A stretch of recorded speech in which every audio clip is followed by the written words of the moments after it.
नमस्कार बच्चों, राज्य के क्लासेज में एक बार फिर से आपका स्वागत है।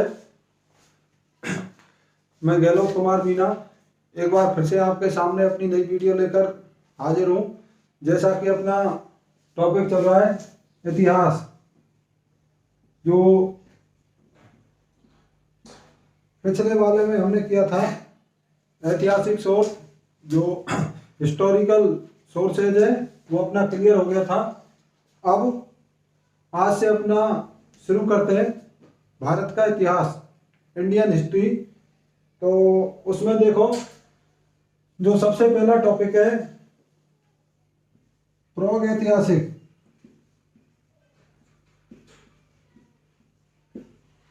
ठीक है, प्राग ऐतिहासिक ये वास्तव में हम इसको तीन तरीके से बोल सकते हैं। एक प्राग ऐतिहासिक, एक आद्य इतिहास और एक इतिहास।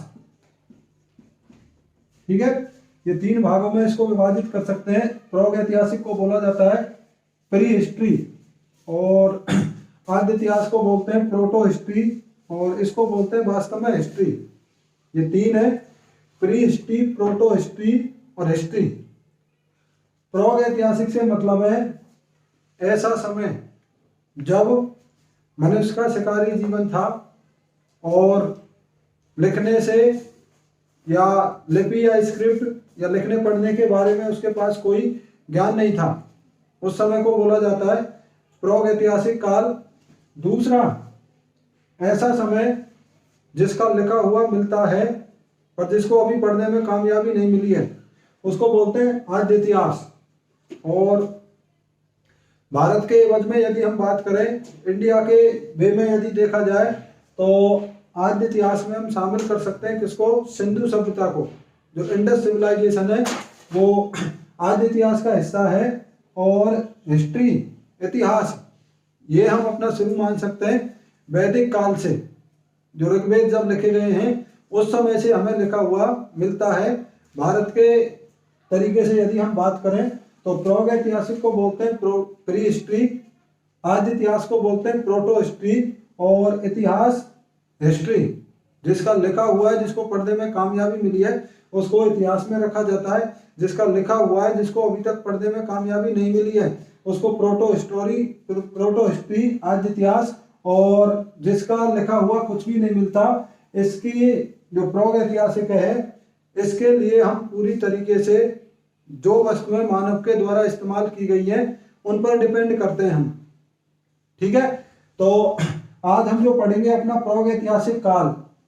अब इसमें प्राग ऐतिहासिक का एक तो क्वेश्चन है, भारत में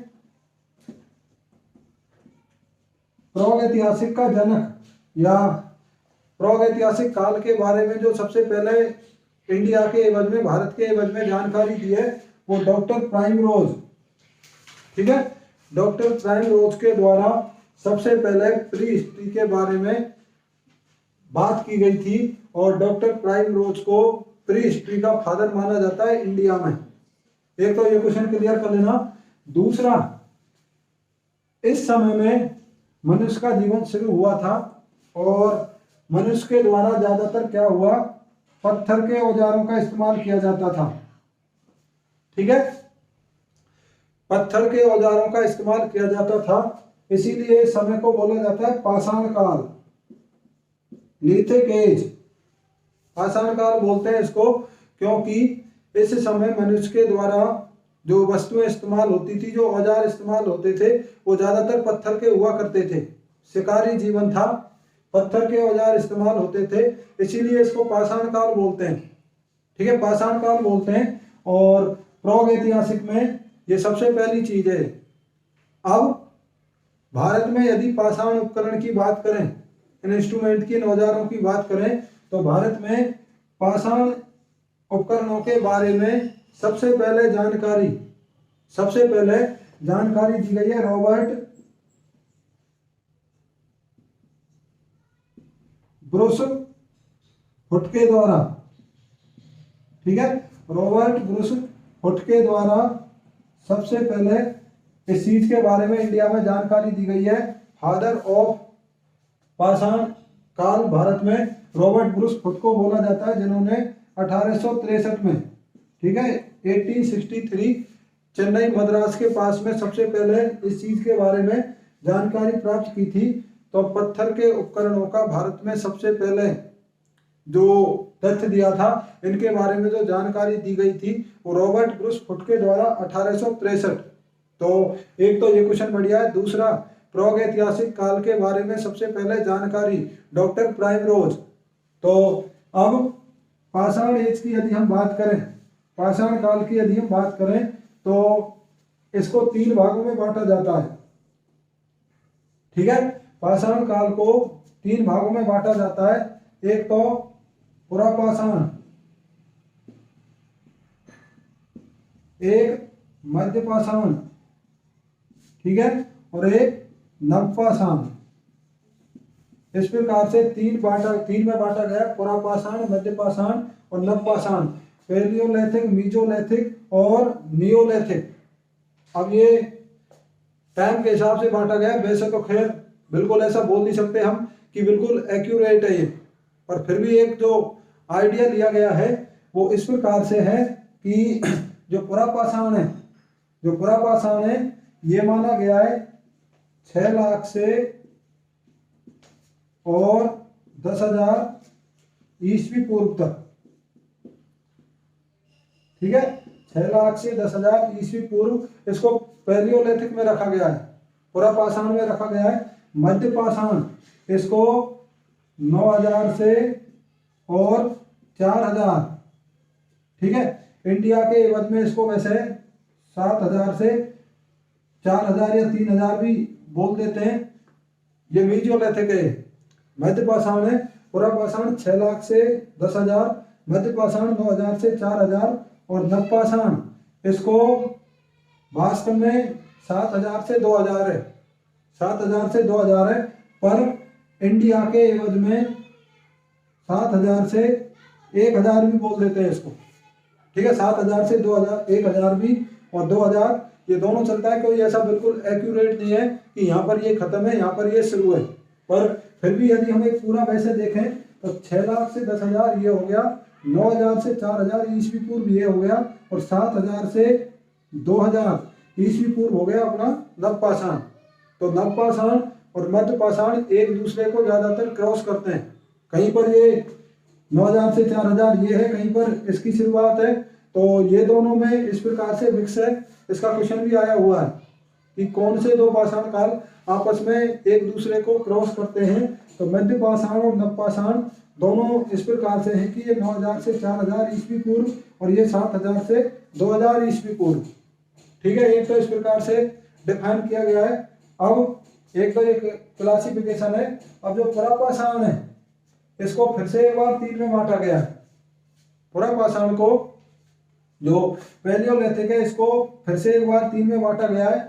इसको बोला गया है पूर्व पुरापाषाण, ठीक है, पूर्व पुरापाषाण, लोअर पैलियोलिथिक, इसको मध्य पुरापाषाण, ठीक है, मध्य पुरापाषाण, ये मिडिल मीजोलिथिक है, और ये है उत्तर पुरापाषाण, ठीक है, उत्तर पुरापाषाण, अपर पैलियोलिथिक।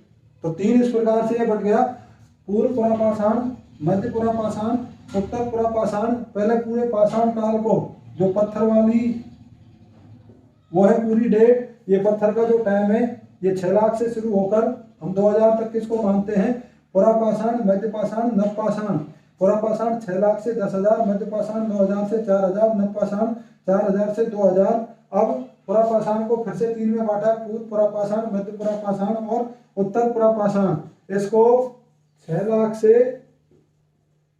1 लाख, ठीक है, इसको 6 लाख से 1 लाख, इसको 1 लाख से 40,000, ठीक है, 1 लाख से 40,000 ईस्वी पूर्व, और ये हो गया अपना 40,000 से 10,000, ठीक है। इस प्रकार से 3 में इनको बांट दिया।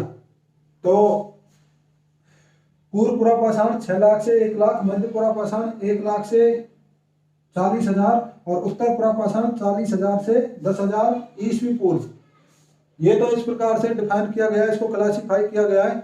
अब मैं एक एक की खासियत बताता हूँ, जो इक्का दुक्का क्वेश्चन यहाँ से एग्जाम में उठते हैं। तो सबसे पहले हम क्लियर करते हैं पुरापाषाण, पैलियोलिथिक। अब पैलियोलिथिक में भी लोअर पैलियोलिथिक, पूर्व पुरापाषाण। तो एक तो देखो इसका टाइम 6 लाख से 1 लाख, 6 लाख से 1 लाख इसका टाइम है। दूसरा, इस समय मनुष्य के द्वारा जो पत्थर के औजार इस्तेमाल किए जाते थे उनकी साइज बड़ी हुआ करती थी और मनुष्य अपनी तरफ से उसमें कोई ज़्यादा वो नहीं करता। वो ज़्यादातर ये कि नदियों के किनारे पर जो घिसे हुए पत्थर मिल जाते थे उनको हथियार के तौर पर इस्तेमाल करता था, छोटे जानवरों को मारने के लिए। तो ज़्यादातर छोटे जानवरों का शिकार करता था इस समय, और ऐसे पत्थरों को औजार के रूप में इस्तेमाल करता था जो घिसे हुए या जो धारदार उसको मिल जाते थे। ये ज़्यादातर इसको नदी के आसपास उसके किनारे पर मिलते थे। तो इससे संबंधित हमारे यहाँ पर 2 संस्कृति है, 2 कल्चर है। एक तो चापर चैपुंग पैबुल संस्कृति, ठीक है। चापर चैपिंग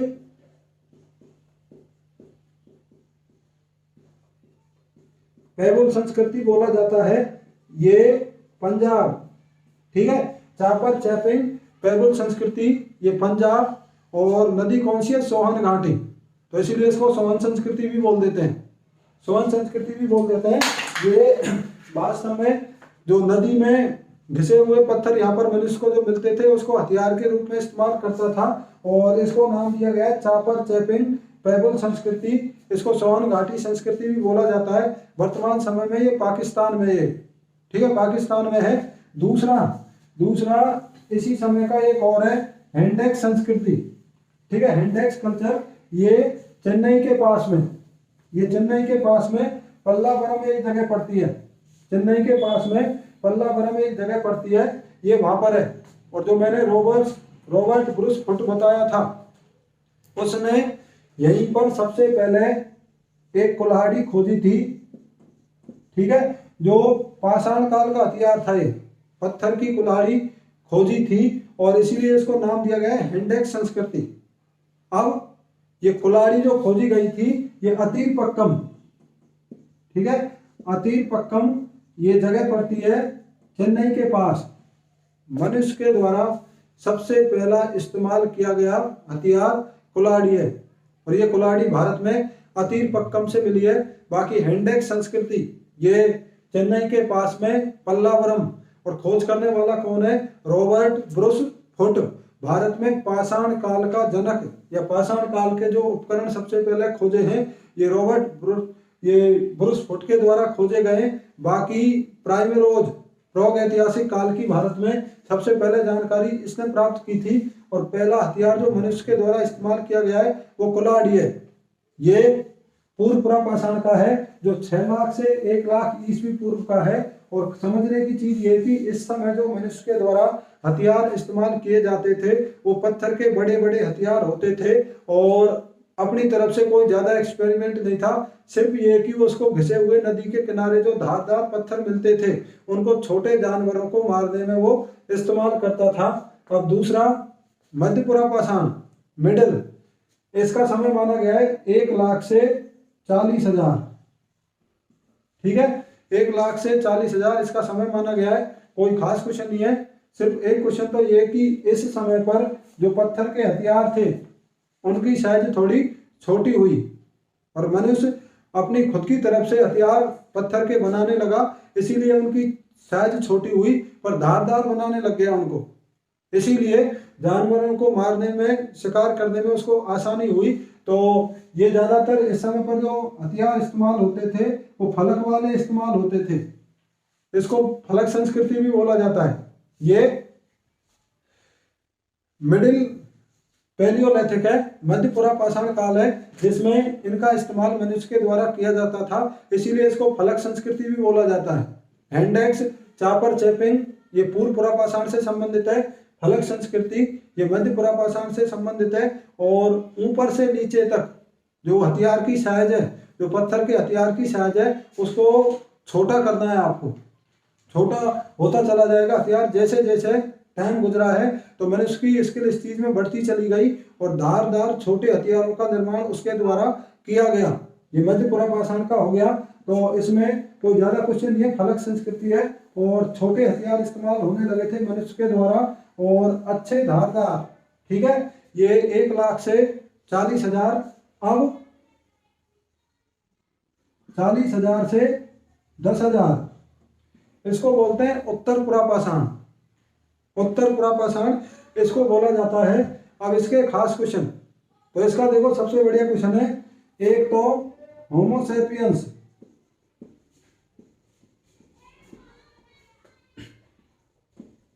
होमोसेपियंस जिसको हम हिंदी में बोलेंगे ज्ञानी मानव, जो मनुष्य वर्तमान में है, ये मनुष्य इस दुनिया में इस समय आया था।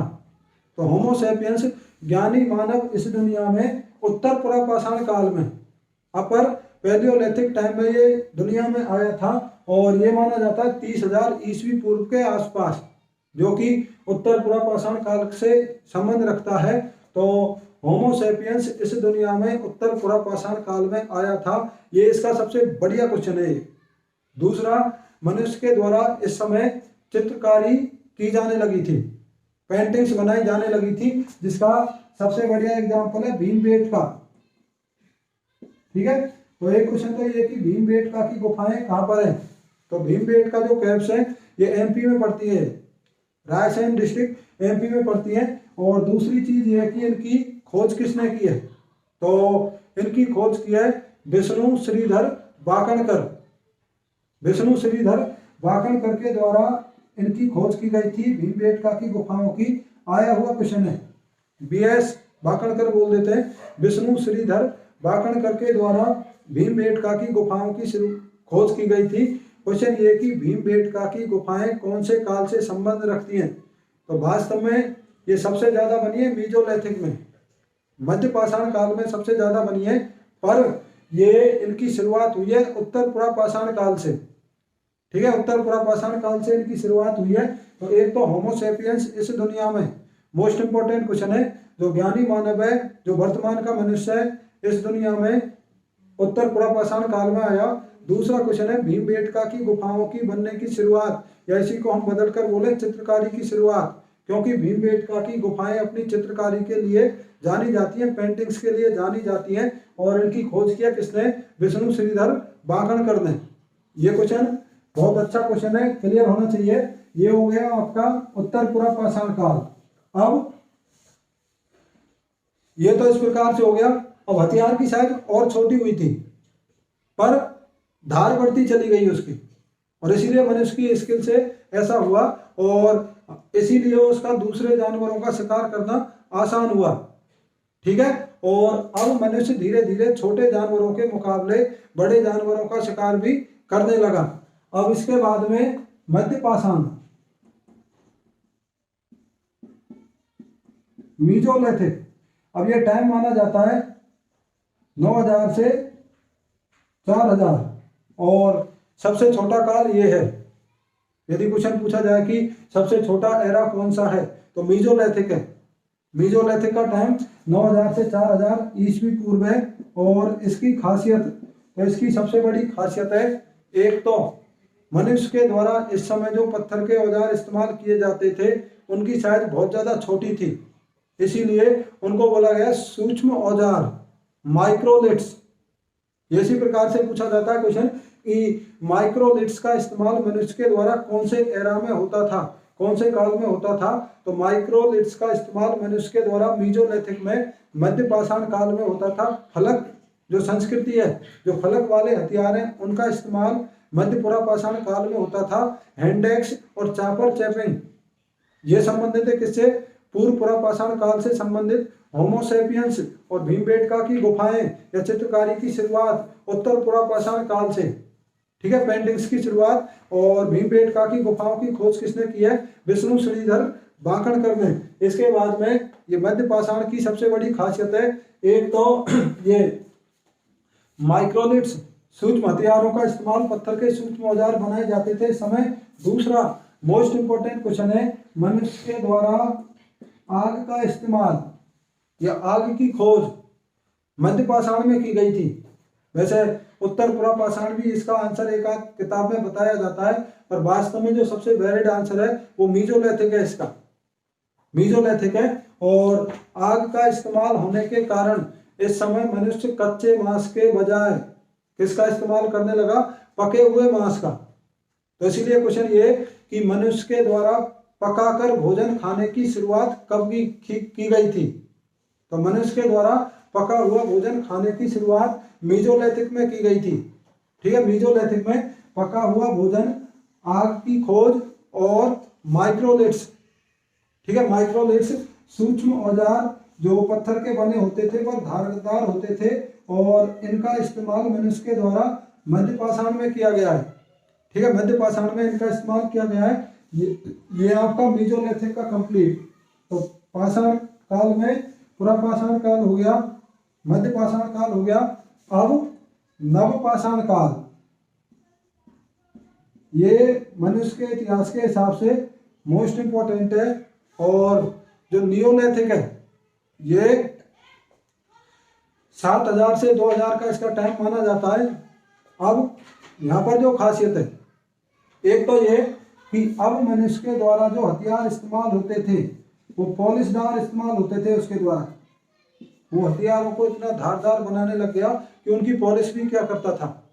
तो पॉलिश वाले हथियारों की शुरुआत मनुष्य के द्वारा नियोलिथिक में, नवपाषाण काल में इनका इस्तेमाल शुरू हुआ था मनुष्य के द्वारा। दूसरा, पके हुए भोजन का मध्य पाषाण में शुरू हो गया।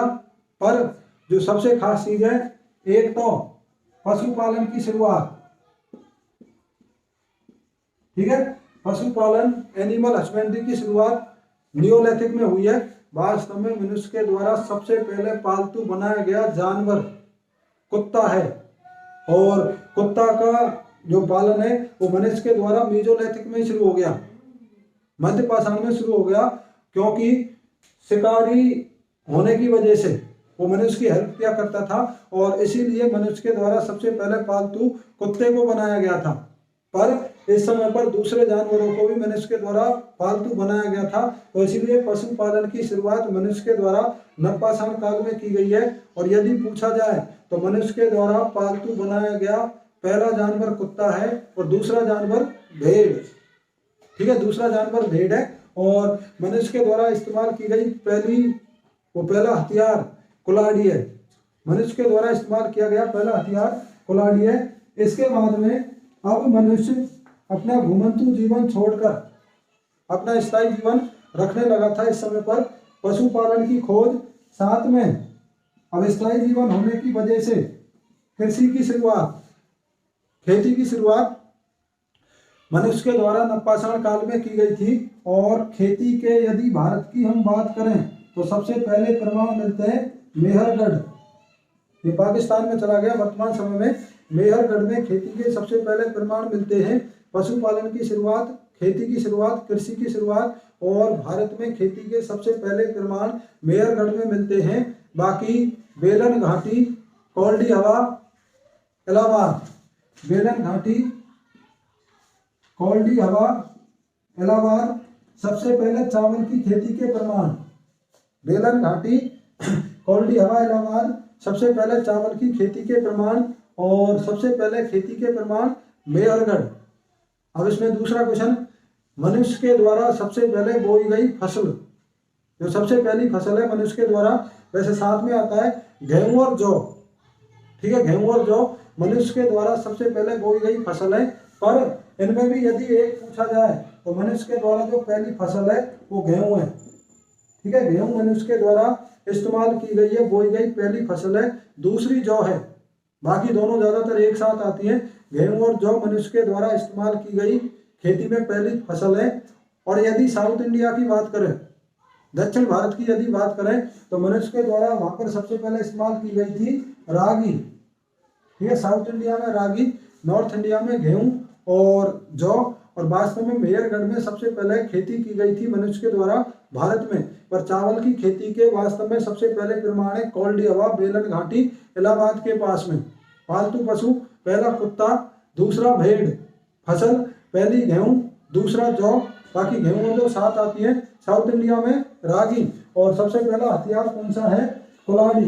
कुल्हाड़ी सबसे पहला हथियार है। इसके बाद में इस समय की एक और सबसे बड़ी क्रांति हुई, मनुष्य के द्वारा पहिए का आविष्कार। पहिए का आविष्कार इस समय मनुष्य के द्वारा किया गया था। ये बहुत बड़ी क्रांति मानी जाती है। और पहिए का आविष्कार होने की वजह से चाक का इस्तेमाल मनुष्य के द्वारा हुआ और इसीलिए सबसे पहले मिट्टी के बर्तन, ठीक है, मनुष्य के द्वारा सबसे पहले मिट्टी के बर्तन इस समय पर बनाए गए थे, जिनको मृद भांड बोलते हैं, टेरिकोटा बोलते हैं इंग्लिश में।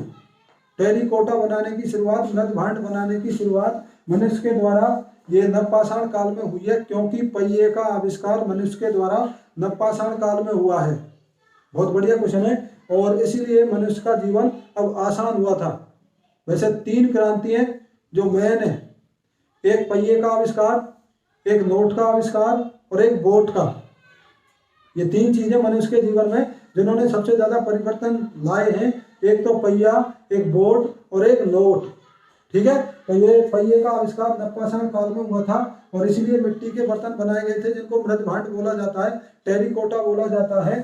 खेती की शुरुआत, पहिए का आविष्कार, पशुपालन की शुरुआत, स्थायी जीवन और इसीलिए उसका घुमंतु जीवन समाप्त हुआ।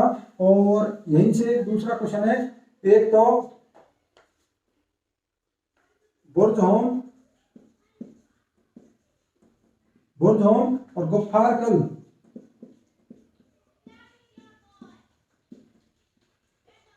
बुर्जहोम और गुफ्फारकल ये जगह पड़ती है जम्मू कश्मीर। ये एक तो ये पूछा जाता है कौन से एरा से संबंधित है। तो बुर्जहोम और गुफ्फारकल दोनों जगह ये नवपाषाण से संबंधित है। यहाँ पर जो चीज मिली है वो है गर्त वाले घर, मतलब जमीन के अंदर घर मिले हैं जिनमें मनुष्य समय पर निवास करता था।